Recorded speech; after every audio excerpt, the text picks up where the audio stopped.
Barack Obama, Barack Obama. This is where I came in. This is perfect. Testing, 1, 2, 3. Here I am. Including. Oh, you mad. Oh. You mad, impulsive fool. Dark. Ridiculous. Ghostly, so beautiful, haunting. Alluvial fan. Over and over and over. Over and over again. It's like nothing in the world. Claw hugging. Aspects of dandiacal decadence. Slander. I'd do anything to get it Would back. you come with us, sir? Perform a world. Don't let dogs yawn. Perform a world. Crayolas. They're great. Totally. Oh. Totally. They don't play purple. Totally thrilled. Let's just do it. You have me. Thank you, Andy. Hi, everyone, and welcome to Andy's Treasure Trove, a collection of interviews and audio adventures focusing on art and culture. I'm your host, Andy Moore.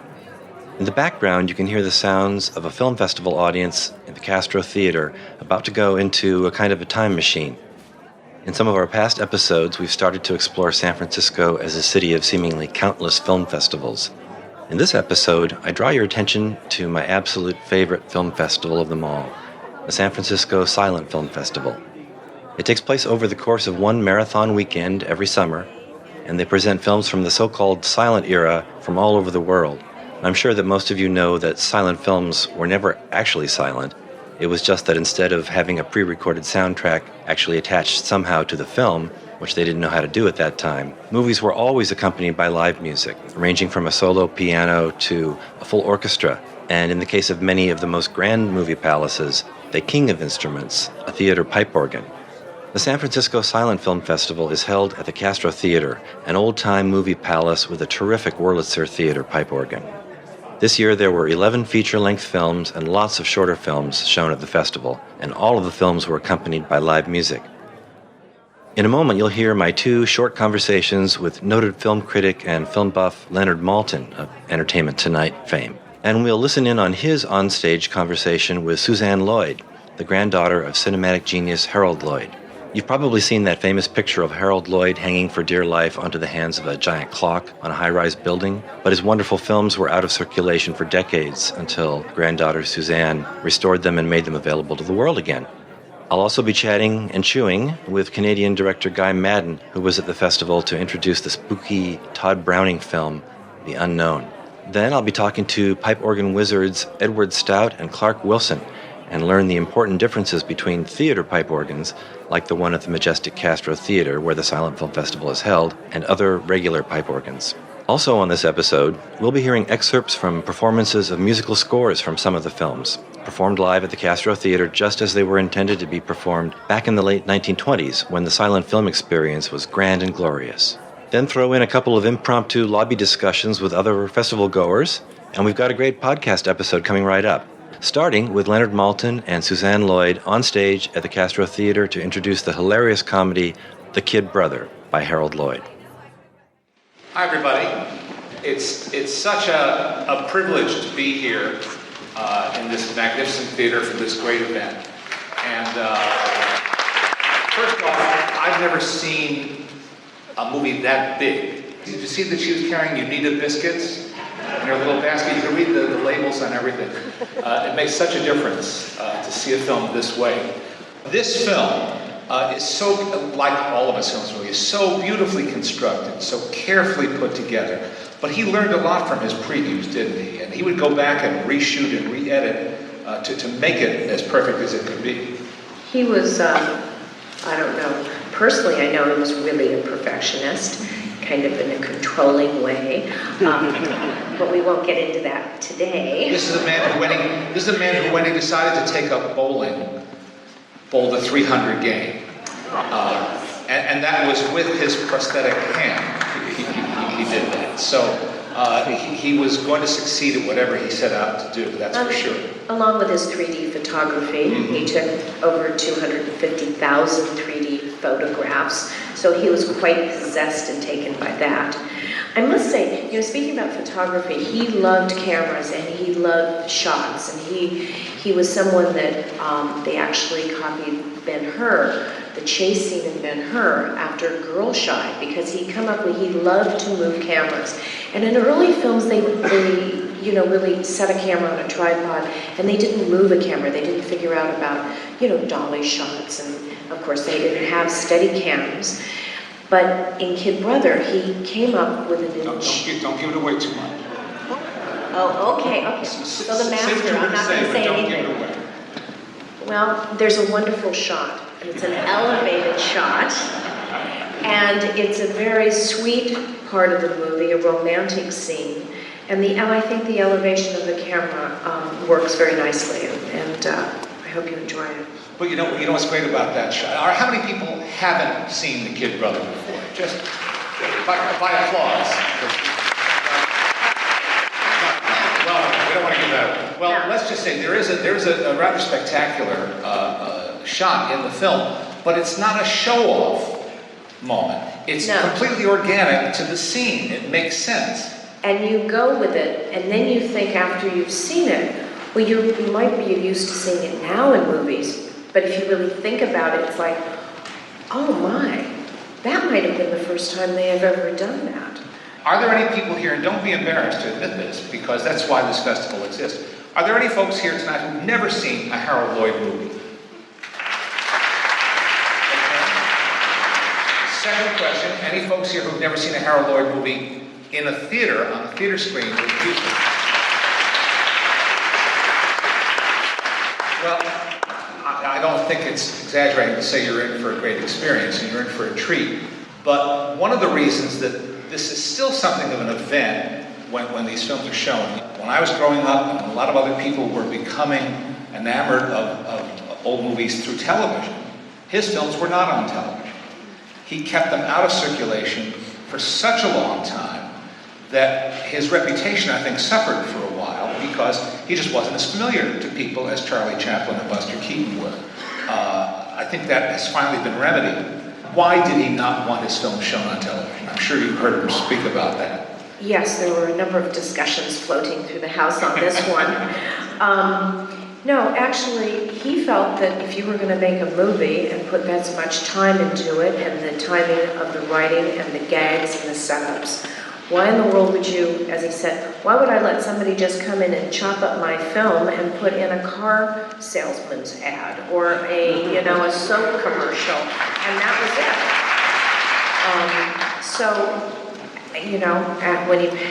When he passed on, he didn't know about fabulous Turner Classic Movies, and he didn't know about videos to come, DVDs. So when I had the opportunity I was restoring the films with UCLA Television Film and Archive, and with David Packard and his foundation. And Harold had done a lot of the restoration of the films himself in the 60s, and we continued doing it into the 70s. When Turner was there, I was able, at that point, the films were restored beautifully, to be able to put on music. He wanted fresh new scores, he felt, to preserve them and to set them up for another generation, that they had to be encased with either live music, like we have tonight with the Montrose Alto Orchestra, which is just wonderful to see a film like this with a live orchestration. But it was Turner that was able to give me the opportunity, that I didn't feel guilty after hearing all the stories about the commercials, that I could place them on television and everybody could enjoy them. Absolutely. A friend of mine attended a showing of this film in the late 60s at a class, at a UCLA film class, and he later described it and said that the students were not silent film buffs, to put it mildly. It was the hippie era, it was the counterculture era, and they were, if not openly hostile, then certainly indifferent to the idea of watching this silent movie. And Harold came at the invitation of the professor and was there, said a few words first, and then the film played, and with each passing sequence, they became more and more engaged, more involved, and at the end, they absolutely cheered. It was this prolonged ovation, and your grandfather said, well, I always liked it. And I think that sums things up pretty well. So I hope that the folks here who have not seen it before, or maybe have seen it but haven't seen it in this setting with a giant screen and a beautiful theater with live orchestra, will appreciate it to its fullest. Now I'd like you to hear some of the musical score of The Kid Brother, played by the Montalto Motion Picture Orchestra. I was having a hard time deciding on how best to represent the musical scores of these feature-length films on a short audio podcast like this one. So with the permission of the performers, I recorded portions of their musical performances along with the audience's reactions to the films from my seat in the theater. Then I edited together a 2-minute condensed audio montage of the score to play it for you now. I realize that this is a total recontextualizing and transforming of the original material, and I do it with great respect for, and in tribute to, as a matter of fact, these great artists. It seems like the best way to give you a flavor of what it sounds like to experience a movie like this under these wonderful circumstances. So here's my 2-minute condensed audio montage from The Kid Brother, a wonderful comedy from 1927 made by and starring the great Harold Lloyd.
So, what do you think? Is it too weird just listening to the music from a silent movie and the people who are watching the movie without actually seeing the movie itself?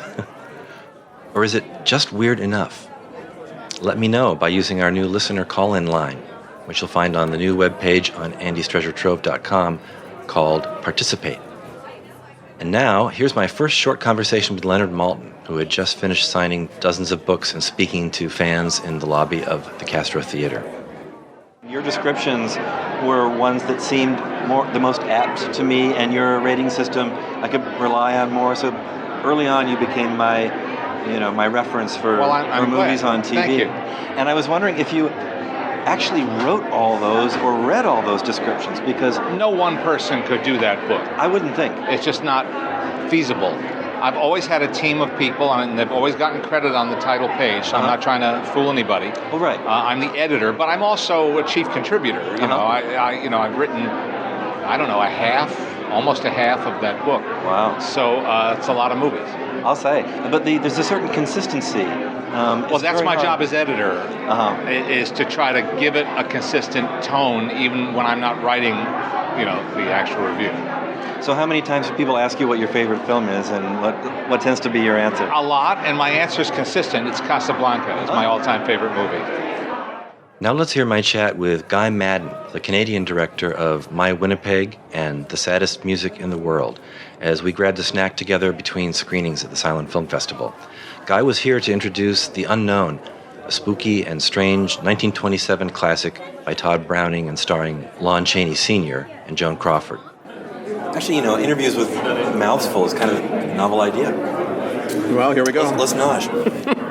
Yeah, because I'm between pictures. I'm starving. These masterpieces work up an appetite. No, I live in Winnipeg, Canada, but I just come to San Francisco whenever I can. There's the Noir Fest, the International Film Festival, and this wonderful Silent Film Festival. So here I am. I have friends from out of town, and they see all these things that are happening in San Francisco, and they say, well, surely you went to this and that and the next thing, and you can't do everything. I think when you actually live in the town where all these things happen, you tend to do nothing.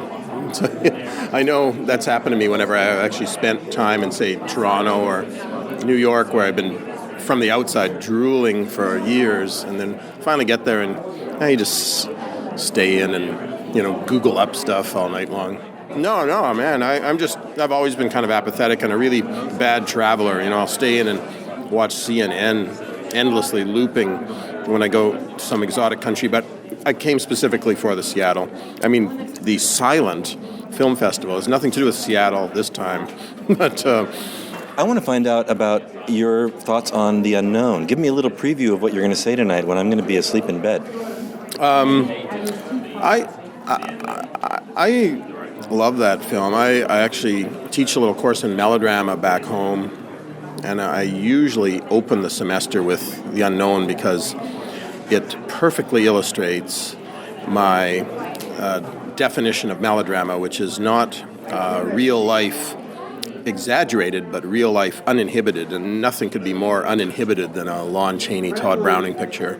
And there's some real stuff going on, some boilerplate human emotions that we all experience going on in that film, basic jealousy and, self-castration, all those things that we all feel or desire. Yeah, I like to just sort of sit out in the house and imagine the sound of self-castration. That's the magic of silence. Everybody can sort of just project his or her own self-castration. Well, we're going to get off this topic and back to The Unknown. Lon Chaney, The Unknown. A lot of people know Lon Chaney Jr., the Wolfman. Yeah. Fewer people are familiar with Lon Chaney. Senior? Senior, which I was going to call him the Phantom of the Opera or Hunchback of Notre Dame. Right. This might be his best movie. It's got a great story that just seems airtight, and he's got a great leading lady opposite him, Joan Crawford, Lucille Lesueur, and I don't know. And the thing just seems I am this character in this movie. I've removed my arms to get at women that don't like to be touched. I don't know. He just opened a door wide for me to drive right in and occupy the picture, and he gets what he deserves for that kind of being that kind of backdoor man. I don't know. I'm not going to talk about this before the movie tonight. I'm just going to let people watch the darn thing. But I don't know. It just really does it for me. I don't know. I don't know what else to say. Lon Chaney Jr. is fine, but Lon, I'm sure he was tortured his entire life for not being as good as his dad. But his dad's a genius, an immortal, and Lon Chaney Jr. is wonderful in a different world altogether. Well, I hope he was tortured all the way to the bank. I don't know if he was, judging from a couple of his last pictures. I know what you mean. But you know what? That's just fine. His torture is our pleasure. Yeah, he's pretending to have removed his arms. He's in the penalty where he removes his legs, or actually a sort of a crummy doctor accidentally removes his legs, and he spends the rest of the picture in one subplot exacting revenge by seducing the doctor's daughter. But yeah, there's these great allegories of dismemberment that it's best for little kids to just, and they can enter into these things. They don't take things so literally. They just take them at a sort of a feeling level, and I'm sure they seem to understand that. What I like about Lon Chaney movies is that he's both sympathetic and evil at the same time. Like, you're still pulling for him because he's just so hard done by. He is an unbelievably malevolent underdog somehow, whereas most evil guys have the upper hand for most of these melodramas and are eventually vanquished. But he's an underdog all along and evil, but you're just pulling for him to just pull out of that nosedive into hell and right himself, but he almost never does. Sometimes he does. There's Laugh Clown Laugh, seems to me he kind of does. That's where being cuckolded, the feelings of being cuckolded manifest themselves in a clown tying a roller skate to the top of his head and skating down a tightrope that's actually sloped at a 45-degree angle into the ground, and he sort of, I don't know. It sort of duplicates visually the feeling we all have upon being cuckolded. I don't know. That sinking feeling. Yes, that sinking, skate on the head, head on the tightrope feeling. Yeah. Great image. Yeah. So, what do you have a favorite film? Favorite film of all time or favorite Chaney picture? No, favorite film of all time. Maybe La Talente from the silent era. Maybe The Last Laugh. Although LaRue, which I've just seen recently, just restored, or at least as restored as it'll ever be, probably at 4.5 hours. I like Abel Gance quite a bit. I like Days of Heaven, because it seems like a silent movie with talking just sort of thrown in as an incidental sound effect now and then. That's right, and it's kind of a grand underdog because of its interesting history and fate. Yeah, and it's also shot in Canada, so I get to wave a little patriotic Canuck flag there. And all Canadians get like a nickel a year from the royalties from that film, right? We do. It's and it keeps our gas prices just that much lower. What's your favorite flavor of ice cream? I just there's a million to choose from, but I'm kind of a chocolate guy. It sounds very interesting, but how about yours? Mint chip. Wow, I don't know, mint chip. I had to try that. You haven't tried mint ice cream with chocolate chips in it? No, it sounds kind of frightening. Does it have like hair in it or something? Or no, only if it's handmade under unhygienic conditions. Okay. But no, this is a major flavor that you'll find in many stores across our great land, and probably pretty easy to find. The trick is to find it without the green dye. You want to use the Haagen-Dazs or a higher quality that doesn't have the greenness. Well, go figure. I got to move down here, I think. Oh, if you haven't eaten mint chip, you haven't lived. Well, I'll consider it. When deciding where to move when I finally escape my hometown. Is there anything else that you'd like to tell the audience, the listening audience of Andy's Treasure Trove? I guess I feel thoroughly chastised. Don't be so closed-minded. Go for the mint chip. I don't know. It's before it's too late. Next thing he'll be eating Tutti Frutti, I just know it. Thanks, Guy Maddin. Well, thanks, Andy, for opening my mind up. Have fun tonight. Okay, will do. Now, here's my next 2-minute montage from the score and audience reaction to the 1928 French comedy Two Timid Souls. Now, certain people have advised me that some of the listeners will get bored and tune out after the first 15 seconds or so, these 2-minute evocations of the actual scores. But I would rather have most of you fast-forwarding to the end of a musical segment than have one person who's really getting into it feel that I sold out to the short attention span contingent of my listenership. So I hope that some of you can relax and enjoy about 2 minutes of the sound of about 2,000 people watching the 1928 French comedy Two Timid Souls, accompanied brilliantly by Odile Laveau and the Baguette Quartet. And I dare you not to feel like smiling at least once during the next 2 minutes.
Lucky for us, the Baguette Quartet isn't based in Paris. They're based just across the bay from San Francisco in Berkeley, California.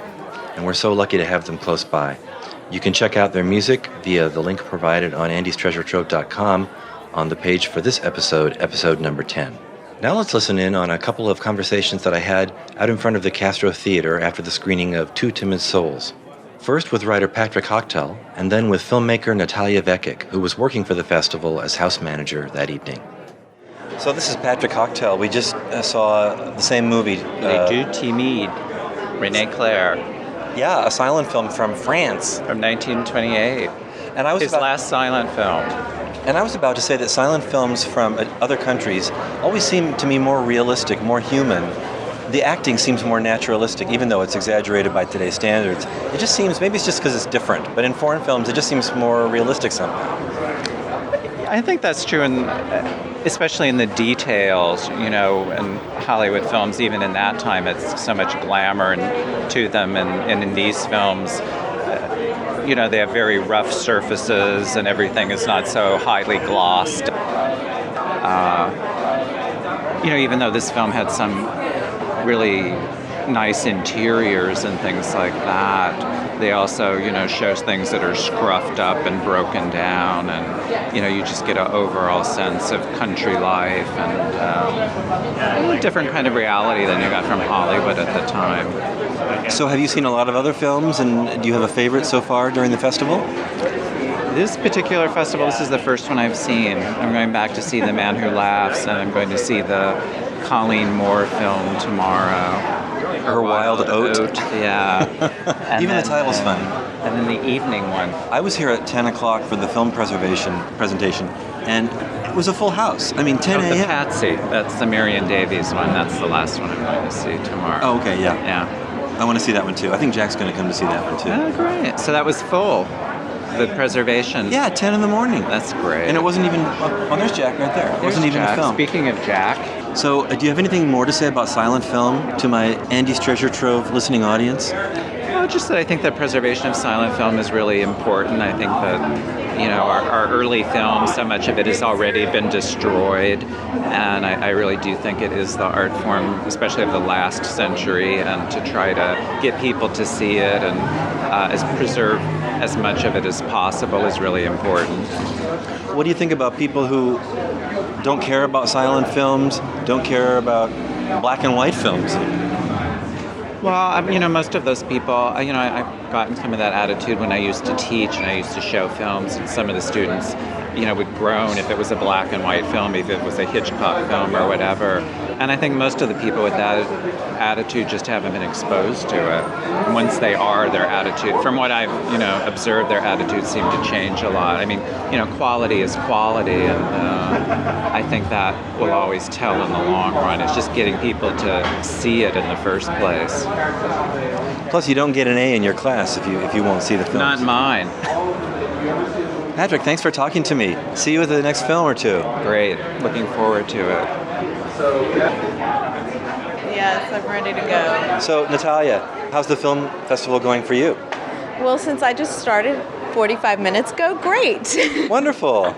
I'm actually What's your favorite film so far? The one I haven't seen yet. I'm so looking forward to what's the 7 o'clock show? The Man Who Laughs. Yeah, that one's going to be good. And after seeing all the stills for Batman and the Joker, you can kind of see the lineage from that to the Joker. Yeah. Then I caught up again with Leonard Maltin and asked him about his favorite encounter with a celebrity. Let's listen to that now. My favorite celebrity sighting ever was Cary Grant, and I was wondering if you had a favorite celebrity sighting or meeting in your life. Oh, well, yeah. When I was 14 years old, a friend and I lived in New Jersey, in the suburbs of New York City, and a friend and I were going to go and spend the day in Manhattan. And that morning, the New York Times arrived on our doorstep, and I opened it up, and there was an article about the fact that Buster Keaton was making a film based on a Samuel Beckett script, and they were shooting it in downtown Manhattan alongside a dilapidated warehouse in the shadow of the Brooklyn Bridge, unquote. And I said to my friend, this is a once-in-a-lifetime opportunity. We have to go. So we took the subway down to Canal Street and emerged from the depths and looked around. A lot of vacant lots, and we looked like 2-3 blocks over. There was a vacant lot. We saw a reflector and a light. We walked over. There was no security. There was no crowd. There was no nothing.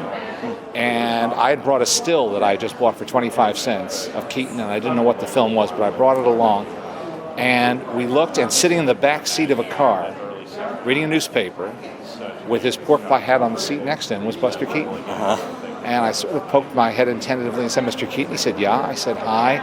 I said, "I just found this still, but I don't know what it's from. Can you tell me?" And I had a little conversation with Buster Keaton, and he signed my still. So nothing can top that. Wonderful, wonderful.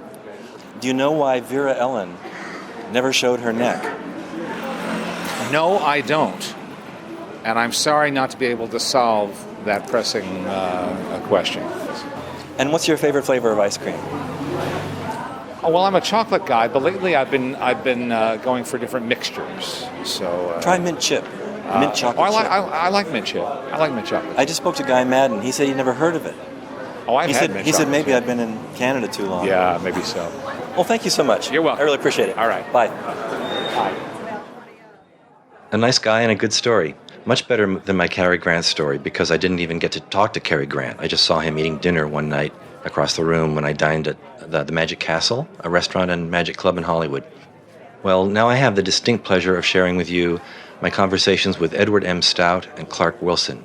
Ed Stout is responsible for the installation and maintenance of several major pipe organs in the Greater Bay Area, and Clark Wilson is the wonderful organist who really wowed audiences with his tremendous dramatic score for the film The Man Who Laughs, and his hilarious score for a fun comedy called The Patsy during the festival. Let's talk to Ed and Clark now. I'm Edward Millington Stout. And you were just telling me that you've been installing pipe organs and working with theater pipe organs for over 50 years. That's right. Tell me a little bit more about it. In the late 50s, I did all the concert tuning for George Wright at the San Francisco Fox Theater. And then when the Fox came down in '63, we moved up to the Paramount Theater, and I did all of his work there. And I also maintained the organ in the Golden Gate, which was a 3-manual Wurlitzer. Well, see, in the church organ side or concert organ side, I was curator of musical instruments at Grace Cathedral for 42 years. I retired from there 4 years ago. And Dick Taylor, my associate, and I have installed many, many Wurlitzer organs, including the one you're hearing tonight. In fact, the Taylor family owns the Wurlitzer in this theater, and we installed it 30 years ago. So someone else other than the theater owns the organ? The Taylor family owns the organ. And the Taylor family and some volunteers and myself, we installed it 30 years ago when Mel Novikov was the entrepreneur here. Then, let's see, in recent years, 20 years ago, we installed the Wurlitzer in the Stanford Theater for Mr. Packard. And more recently, a large Wurlitzer in the California Theater in San Jose. And we're maintaining all those instruments. I didn't realize that there was an installation in San Jose. I'll bet you better believe it. The theater was restored at a cost of some nearly $80 million. It's beautifully, beautifully restored, back in its original glory, and we installed a 21-rank Wurlitzer organ. The same size organ as you have here in the Castro Theater. Mm-hmm. I used to go to the concerts at the Paramount all the time and really love that instrument. Well, that's a fine instrument. The Paramount's a very fine instrument.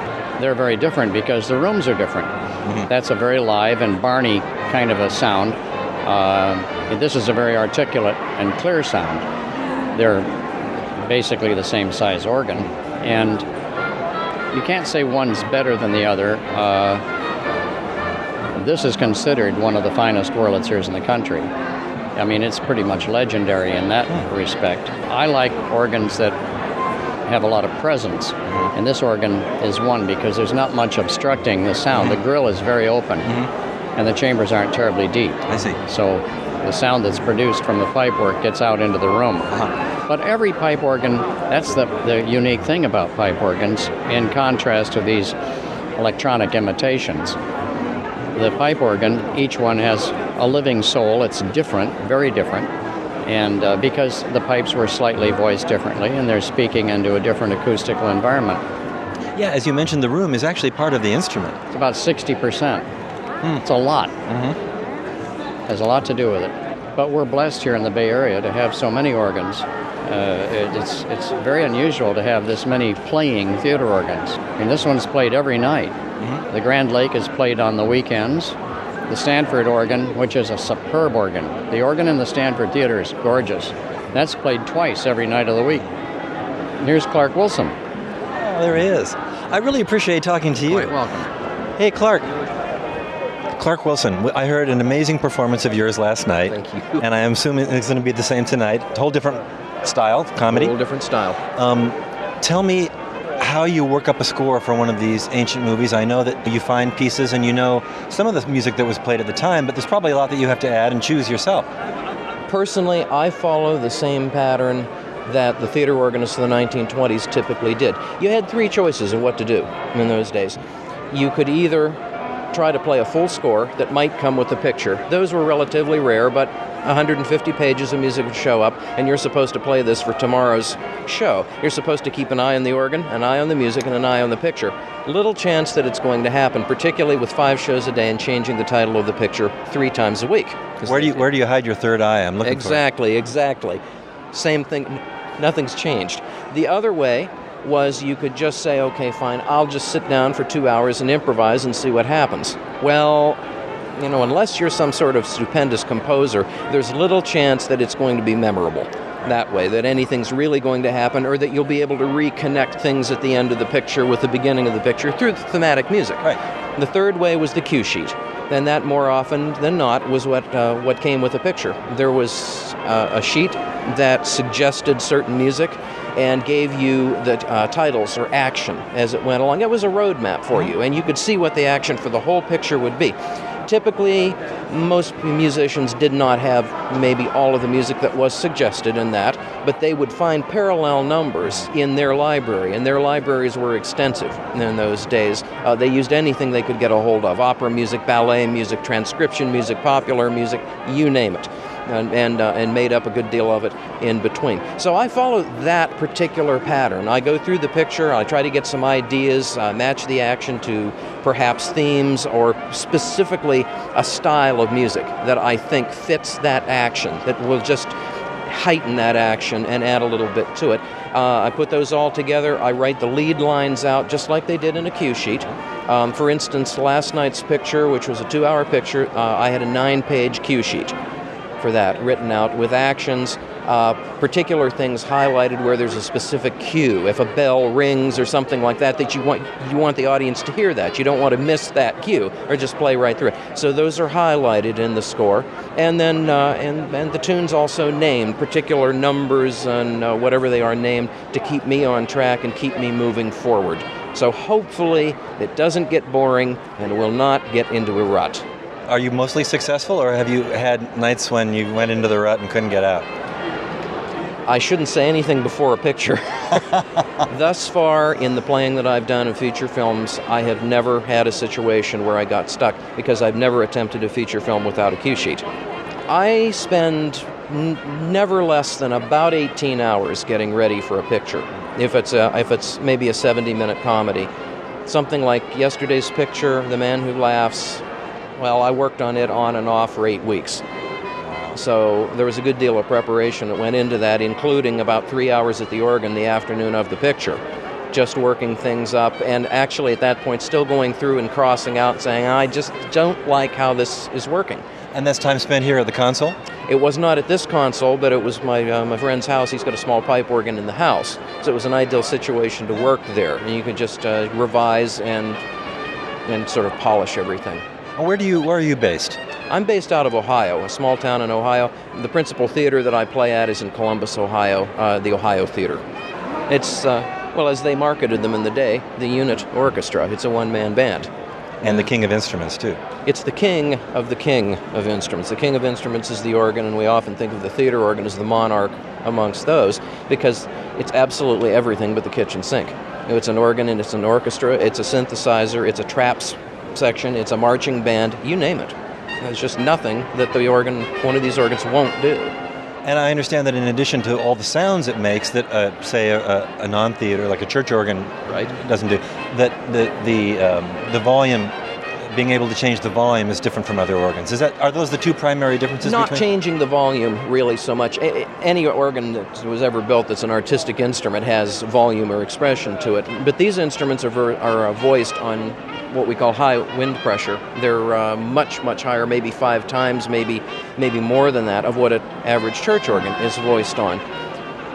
Because they're, relatively speaking, a small number of pipes, a small number of ranks or sets of pipes that speak into the house. They need to be loud. They need to fill this room.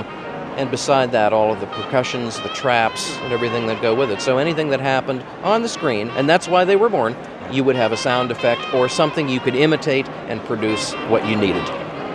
The clever theater organist can create that out of his battery of things on the organ. Through certain combinations, you can create things that don't exist on the console. There's nothing that says train or nothing that says cow mooing or cat meowing, but you can do it all. So do you think that theater pipe organ music is on its way down, on its way up, on its way out? I think it's, particularly in the silent film department, I think it's on its way back up again. I think it's much more appreciated because we're far enough away from the first age now that people have said, this is a dynamic way of playing a picture. Okay. Well, we're being interrupted. Pick it up. And thank you very much. Thank you. I appreciate it. All right. Thanks. And now, here is my very reverential 2-minute condensed montage representing Clark Wilson's magnificent score for The Man Who Laughs.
Wow, what a performance.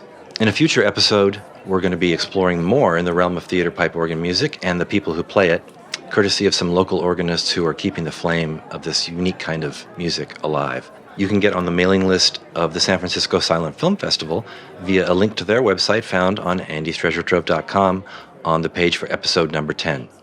And please do, because they have a special event coming up next month here in San Francisco. And please also explore the rest of my website. I'm always adding new things for you to look at and to do. And pretty please call our new listener call-in line and leave a message for me or for me to play on a future episode of Andy's Treasure Trove. Goodbye until next time. All rights reserved. Andy Moore and Treasure Trove Productions.